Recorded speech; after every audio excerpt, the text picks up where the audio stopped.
नमस्कार, PS news पर आप सभी लोगों का स्वागत है। एक कहावत है ना कि लोहे के लोहे ही काटता।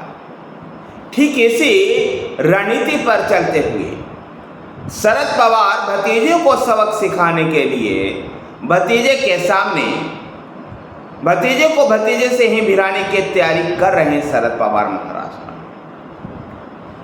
बारामती लोकसभा चुनाव आप सब लोग को याद होगा कि जिस प्रकार से महाराष्ट्र में शरद पवार का गढ़ माना जाता है बारामती लोकसभा सीट। बारामती लोकसभा सीट से इन दिनों पिछले 2-3 चुनावों से सुप्रिया सोले लगातार चुनाव जीत रही, जो शरद पवार की पुत्री है।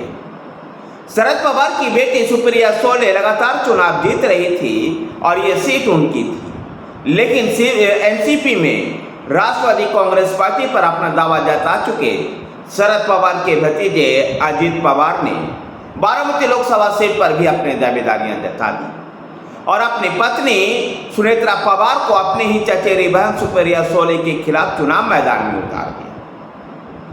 बारामती लोकसभा सीट से सुनेत्रा पवार चुनाव हार गई और सुप्रिया सोले चुनाव जीतने में सफल।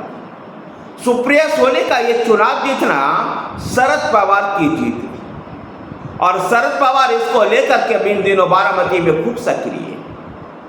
बारामती में लोगों से मिल रहे हैं, छोटी छोटी सभाएं आयोजित कर रहे हैं और इस दौरान उनके साथ अजीत पवार के भतीजे, जो शरद पवार के भतीजे हैं अजीत पवार, उनके भतीजे अजीत पवार के भतीजे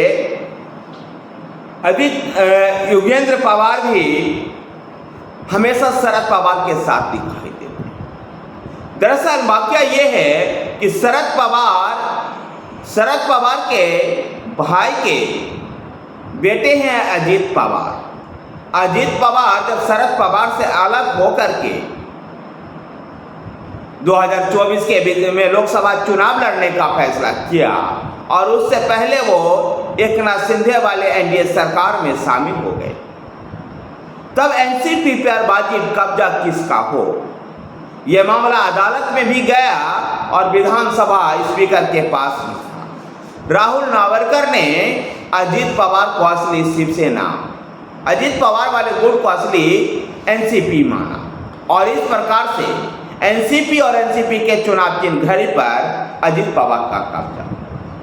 लेकिन जैसा कि इस राजनीति में, भारतीय राजनीति में देखा जाता है कि चाहे नाम बदलना पड़ जाए या चुनाव चिन्ह बदलना पड़ जाए, लेकिन जिस व्यक्ति ने पार्टी को स्थापित किया है, पार्टी के कार्यकर्ता अमूमन उसके साथ होते हैं। 2024 के लोकसभा चुनाव में महाराष्ट्र ने इस बात को साबित किया कि असली एनसीपी अभी भी शरद पवार वाली एनसीपी ही है, न कि अजीत पवार वाली। अजीत पवार कि बारामती में हार हुई और सीटों पर भी हार हुई और एकमात्र उनके प्रत्याशी केवल सुनील तटकरे ही चुनाव जीत पाए। अब बारी है विधानसभा चुनाव की, जो 4 महीने बाद ही महाराष्ट्र में जो विधानसभा का चुनाव होना है, उसमें भतीजे अजीत पवार को घेरने के लिए शरद पवार अजीत पवार के भतीजे योगेंद्र पवार का प्रयोग करने वाले।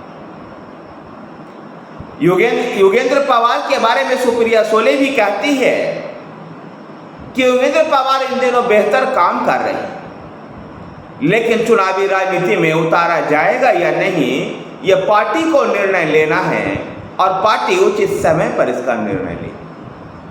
जहां शरद पवार के साथ योगेंद्र पवार देखे जाते हैं, वहीं अपनी बुआ सुप्रिया सोले के साथ भी योगेंद्र पवार देखे जाते हैं। लोकसभा चुनाव के दौरान भी जब अजीत पवार शरद पवार से अलग चुनाव लड़ रहे थे, तब अजीत पवार के सगे भाई श्रीनिवास पवार और उनकी भाभी शर्मिला पवार, जो योगेंद्र पवार के माता पिता हैं, उन्होंने शरद पवार का साथ दिया और अजीत पवार के खिलाफ बोलने वाले पवार फैमिली के पहले सदस्य थे योगेंद्र पवार। ऐसे में अब दिलचस्प होगा आगामी विधानसभा चुनाव, जहां बारामती विधानसभा सीट से अजीत पवार चुनाव जीतते हैं। बारामती विधानसभा सीट पर अपने भतीजे शरद पवार अपने भतीजे अजीत पवार को घेरने के लिए अजीत पवार के भतीजे योगेंद्र पवार का प्रयोग करेंगे, यानी भतीजों को हराने के लिए भतीजे से ही भिड़ाने की तैयारी है। देखना दिलचस्प हुआ कि महाराष्ट्र में किस प्रकार से शरद पवार इस काम में सफल हो पाते हैं। वैसे महाराष्ट्र की राजनीति में एक और पार्टी में टूट हुई थी, वो शिवसेना थी। शिवसेना भी दो धारों में बट गई थी। ये गुट एकनाथ शिंदे के नेतृत्व में भारतीय जनता पार्टी की सरकार, भारतीय जनता पार्टी के साथ सरकार चला रही है, तो दूसरा धरा उद्धव ठाकरे वाला गुट।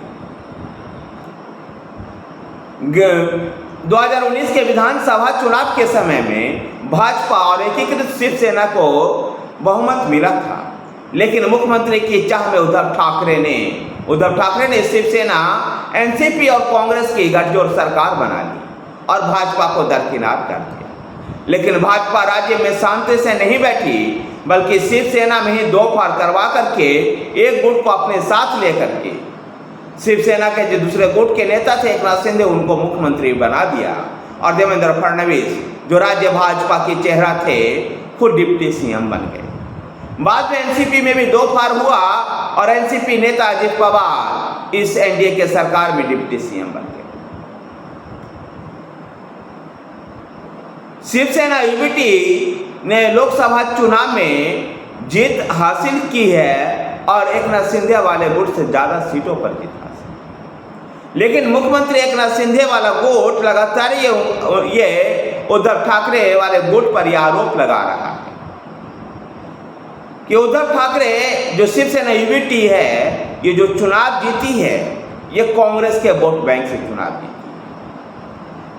एकीकृत शिवसेना का गढ़ रहा ठाणे, कोकण और छत्रपति शिवाजी महाराज नगर में शिवसेना का जो पुराना गढ़ था, इन सभी क्षेत्रों में शिवसेना यूबीटी साफ हो गई है और शिवसेना यूबीटी सिर्फ मुंबई में जीत सकती है, वह भी कांग्रेस के वोट बैंक के कारण।